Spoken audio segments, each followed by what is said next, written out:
A ver, pensemos en esto por un segundo. ¿Qué pasaría si para curar la mente tuviéramos que destruir la esencia de una persona? Suena a ciencia ficción, ¿no? Pero no es una pregunta hipotética para nada. Es la historia real de uno de los capítulos más, pero más oscuros de la medicina moderna. Imagínense un tratamiento tan drástico, tan invasivo, que al final dejaba a la gente peor de lo que estaba. Justo esa es la paradoja que vamos a explorar. Una supuesta solución que terminó siendo una tragedia terrible. Y acá viene lo más increíble de todo. Este procedimiento no era algo que se hacía a escondidas, ¿eh? No. Todo lo contrario.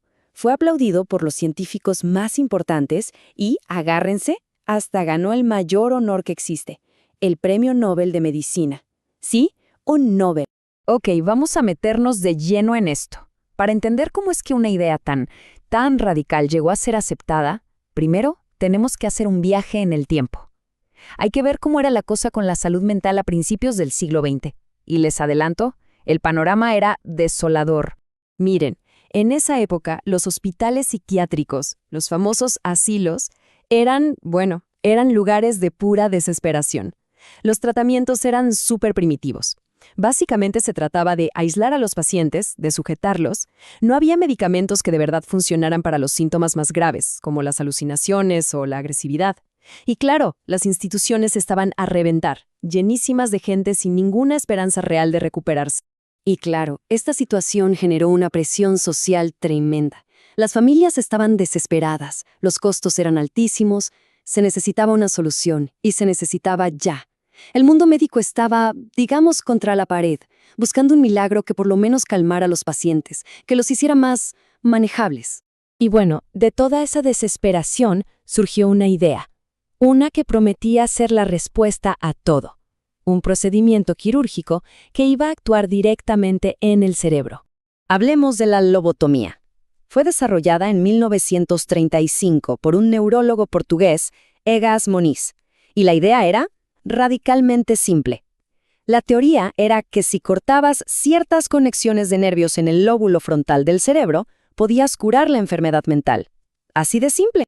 A ver, lo increíble de esto es la lógica tan casi infantil que tenía detrás. Se basaba en un conocimiento súper limitado del cerebro. La idea era, el lóbulo frontal controla las emociones malas. Entonces, ¿qué hacemos? Cortamos las conexiones y listo, el problema desaparece. O sea, un modelo peligrosamente simple para un órgano que es increíblemente complejo. Ahora, pónganse en el lugar de la gente de esa época. Moniz decía que los pacientes se volvían más tranquilos, menos agresivos, que sus delirios se iban. Para un mundo que estaba desesperado por una solución, esto no eran solo promesas. No, sonaba a un verdadero milagro.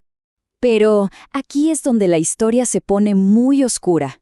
Esa calma terapéutica que vendían como un éxito, en realidad era algo mucho más siniestro.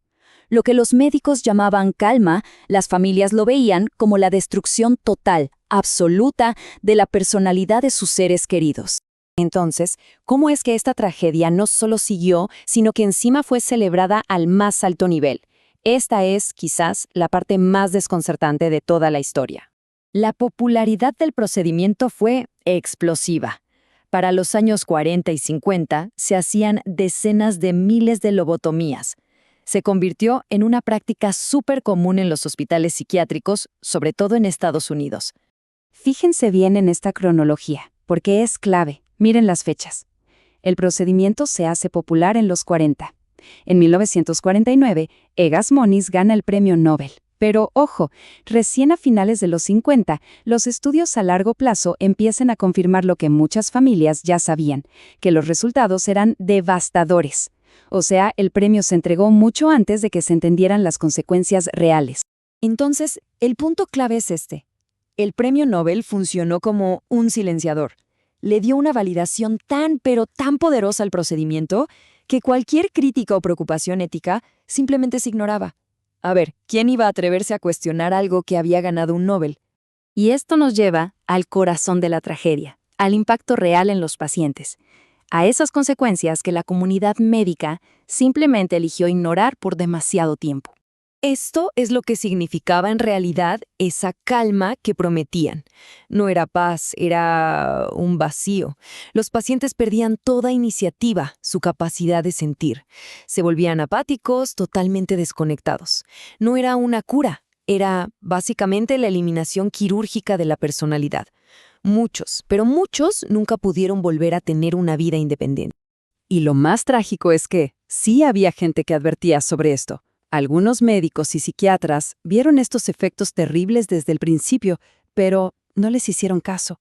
El foco estaba puesto en el resultado a corto plazo, tener un paciente dócil, fácil de manejar, y no en el bienestar a largo plazo de esa persona. Por suerte, esta era tan oscura llegó a su fin. Ahora vamos a ver cómo fue que se dejó de hacer la lobotomía y, lo que es más importante, qué lecciones cruciales nos dejó este error garrafal. El fin de la lobotomía llegó, básicamente, porque aparecieron mejores alternativas. A partir de los años 50, con los primeros fármacos antipsicóticos, como la clorpromacina, ya había una forma no destructiva de manejar los síntomas. Y eso, combinado con la psicoterapia y la rehabilitación, cambió por completo cómo se trataba la salud mental. Hoy, por supuesto, la lobotomía está condenada en todo el mundo. Ya no se practica y se la considera uno de los peores errores médicos del siglo XX. Su principal legado es ese, ser una advertencia fundamental para cualquier profesional de la salud sobre los peligros de la ciencia cinética. Las lecciones que nos dejó son clarísimas y siguen vigentes. Nos enseñó sobre los peligros de confiarnos demasiado en la ciencia, la necesidad vital de tener una supervisión ética estricta, la importancia sagrada de los derechos del paciente y, sobre todo, a valorar siempre los resultados a largo plazo por encima de las soluciones que parecen rápidas y fáciles. Así que cerramos con esta pregunta. Hoy, con avances increíbles en genética, en neurociencia, en inteligencia artificial, la innovación médica va más rápido que nunca. La historia de la lobotomía no es solo un cuento viejo, es una advertencia muy clara para nuestro futuro. La pregunta es, ¿de verdad la hemos escuchado?